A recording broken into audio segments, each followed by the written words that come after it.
गवळीवस्ती तालीम संघ सार्वजनिक शिवजन्मोत्सव सांस्कृतिक मंडळाच्या वतीने शिवजन्मोत्सवानिमित्त व्याख्यानाचे आयोजन करण्यात आले आहे।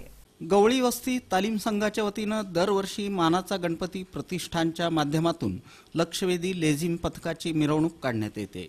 याशिवाय वर्षभर वृक्षारोपणासह सामाजिक विषयावरील कार्यक्रम तसंच आरोग्य शिबिर आदींच्या माध्यमातून जागर करण्यात येतो। छत्रपती शिवाजी महाराजांची जयंती नाचून नव्हे तर वाचून जल्लोषात साजरी व्हावी हा उद्देश डोळ्यासमोर ठेवून गवळीवस्ती तालीम संघ गेल्या वर्षापासून शिवजयंतीनिमित्त विविध कार्यक्रमांचं आयोजन करतं।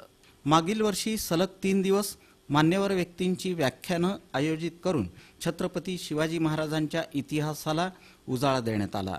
यंदा व्याख्यानमालेचं दुसरं वर्ष आहे।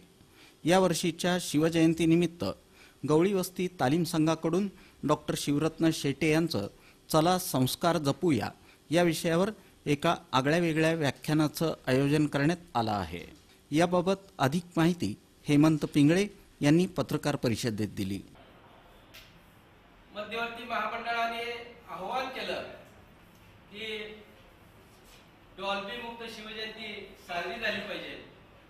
त्याची पहिली बैठक सोलापूर शहरामध्ये कुठली झाली असेल तर आमच्या मंडळाची झाली। आमच्या मंडळाने आमच्या परिसरामधल्या एक 6 शिवजयंती मंडळ आहे त्या सगळ्याला बोलून दैवत छत्रपती शिवाजी मंडळाने आवाहन केलं। त्या आवाहनाच्या माध्यमातून डॉल्बी मुक्त किंवा डॉल्बी न लावण्याचा निर्धार आमच्या परिसरामध्ये झालेला आहे।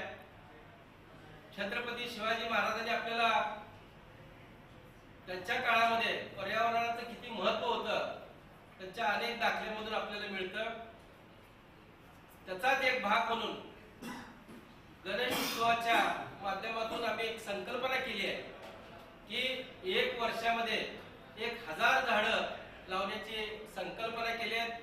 त्या संकल्पनेतल्या जवळजवळ 300 ते 350 झाडं आजपर्यंत आम्ही लावलेली आहेत। या पत्रकार परिषदेला सुनील कदम, अरविंद गवळी, चंद्रकांत पवार, औदुंबर जगताप, लहू गायकवाड, श्याम गांगर्डे, शेखर कवठेकर यांची उपस्थिती होती।